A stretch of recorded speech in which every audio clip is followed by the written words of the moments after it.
Hey guys, what is up? It's Dusty here, and welcome back to another crypto video. Guys, today has been a very peculiar day for the crypto space.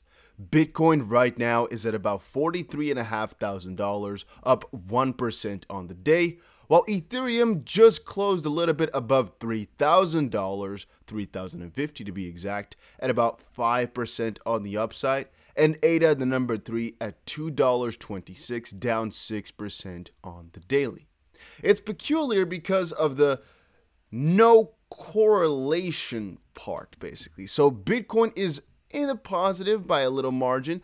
Ethereum is pretty positive at that point, and ADA is pretty negative. It's kind of funny. Why? Well, because if you think about it, ADA had a really big event going on. Ethereum had kind of a nothing going on, only kind of allegations. And Bitcoin, well, it's neutral, but it's more towards the positive side. So why are all these cryptos right here then all going down if you look a little bit to the downside? Now, one thing that's quick to note is that Uniswap is up 25%, which is definitely kind of peculiar. I am holding Uniswap like crazy, but I haven't really found that many people talk about it today, so I'm not exactly sure what the news is too much about. Maybe we'll find it out, though, throughout the video here, as I might stumble across something new whilst we're going through it. I didn't see anything, though. You can see a couple of articles about it, but they're not really going into depth as to why it's going up. It's just kind of Uniswap is going up. Period. In my own personal thought process, it might have to do with the fact that more and more exchanges like Huobi are getting rid of China. And so a lot of these Chinese guys, for example, want decentralized exchanges, and so they go for Uniswap. Then again, if that were to be the case, things like AVA should also be doing good. AVA's, I guess, up 7%. Maybe. There's definitely something to say for it. Now, in terms of price, guys, XRP actually broke out towards the downside earlier today. It was interesting because, first of all, we didn't really expect it. And after it did, it was actually quick to come back above there. And right now, it's just following along with the trend line, which we pre-specified. It basically had a little bit of a correction and now is right back on track, which is really peculiar. You don't see this too often. It came back down about 3 to 4% or so. Again, how we would have actually traded this, I'm just letting you guys know for in case, is because of the way that this candle was formed, I most likely wouldn't even short. If this were to be a little bit of a bigger candle, I most likely would, because we got some confirmation afterwards. And then usually I buy in about halfway towards this confirmation, which is, for example, right around there. And then, for example, 3% profit you're going to try to take. Why? Well, because 3% profit is actually 30%, and it isn't really a you must. It's just, by the way, why 3% is 30% is because we do it with 10 times the leverage. A little side note. Short is not right now 5, but we could just change it to 10. That's what we could have done. However, it was too scary because we're in a pretty big bull market. As I said before, the trend line was upwards. And so I wouldn't really short that. Unless you're trying to get, the big reversal. But that's pretty scary. A small move, maybe 1% would have been smarter. Then again, because the candle here was so small, I probably wouldn't have even taken it. And I didn't just now. However, it came back on top, which is rather peculiar. On the bigger front, everything is still coming along nicely as well. So, guys, I didn't actually change anything here on my trading view. Everything that you're seeing in front of you is what we covered for the last couple of days. I didn't change anything because my story is still exactly the same. For Bitcoin, I was expecting a retest of about 41,000 or so before coming back up, breaking the trend line and start to go bullish. If the trend line, however, is broken and we get that to break with confirmation, I will trade it. So if we, for example, break the $50,000 mark with a confirming candle, I'll go long on Bitcoin, and I hope to make some money with that. However, if we also make another bottom at around this $41.5 thousand area, I'll also try to buy or long Bitcoin once more, and I'll have a second long basically open at about 32 or so thousand, because I think anything that happens, Bitcoin is not going to push below 30, or at least not close below there. It might just touch again towards that level, about 28,000, which we've touched a couple of times. But I don't think it is actually going to close there. But we can get there, and I have a lot of buys within this middle area for Bitcoin, that is. But again, Bitcoin still following the pace which you originally expected. So, coming back down, which is already doing right now over the last week. However, the week is almost going to close here, and then spike out of it. We're going to trade it, make some money, hopefully. XRP, we didn't really specify anything that's going to happen in that regard. If you look closely enough, it's actually pretty much the same as with Bitcoin. a little bit more. Nah, I guess it's actually completely the same for that matter. It's completely the same, just closing in on the symmetrical triangle like that. You can't really say anything else about it, guys. It's just closing in piece by piece. We don't know what side is going to break out of. In theory, we don't know. In practice, no, I should say the different way around. In practice, we don't really know. In theory, this should break out towards the upside because the general wave has been upwards. And again, it is more bullish than bearish. But that's just my own opinion on the matter, right? So this is my own expectation because we had bullish influxes or impulses from beforehand. It looks to me as if that would be the most logical situation. Now, if we zoom in a little bit, though, guys, on the Bitcoin, on the XRP forefront as well, things are looking pretty clean. We bounced from the 0.382 Fibonacci level, and I still think, as I've said before, that we're just going to kind of keep bouncing upwards from here on forward. We got a perfect bounce on the trend line as well, and mind you, this was put in a couple of days ago, most likely around here. So these two bounces came back to it perfectly without us knowing it up front, and this line was there for a couple of days.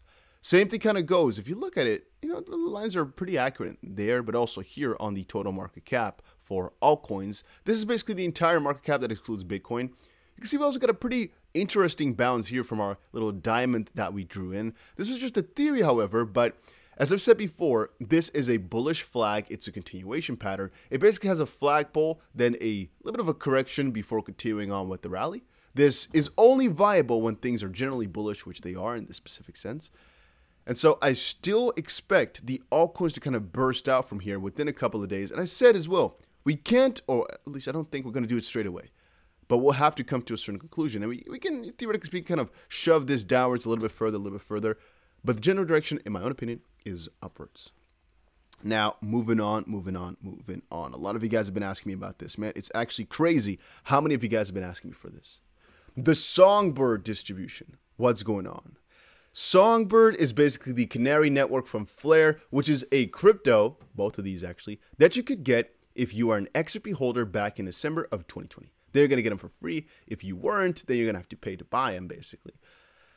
Point being, though, it was launching a little while ago. We got some announcements for it. And now tomorrow is the official day when it goes live and you can actually trade it. The Songbird SGB distribution has been completed. You can check to see how much you got in your asset center. Be sure to scroll down. Trading for Songbird to US dollars and XRP starts tomorrow at 10 UTC. We hope you are as excited as we are. Now, personally, I'm not excited. I'll not trade it. I will not do anything with that. We're just kind of waiting for other exchanges to kind of adapt it too. Because actually, if I think about it, the majority of my coins were over on Binance. And Binance doesn't really seem to be excited about it. So I'm not too sure. Maybe they are and I have just missed it. But if Binance doesn't accept it, it would definitely be a little bit of a problem. Because a lot of people are not going to be able to get Songbird. Then it's going to be really excluded to a couple of people. And I didn't claim my Flare for my ledger because I was too lazy. So yeah, I might never have any Songbird, which is a waste because it's free money, of course. So that would be really, really sad. Then again, I'm also sometimes sad that the snapshot all the way back in December because the amount of XRP I bought this year is just astronomical. If only they did a new snapshot, that would have been amazing, huh? That would have been juicy news, guys. If they just did a new snapshot. Leonidas said, had XRP received a free pass from Hinman and the SEC Gov in 2018, along with or instead of Ethereum, not only its price today would be astronomically higher, but it would be running instead of still crawling adoption-wise. Now, my own personal opinion on this matter is he's right. If XRP had clarity in the same way that Ethereum had it a couple of years ago, they would be way farther.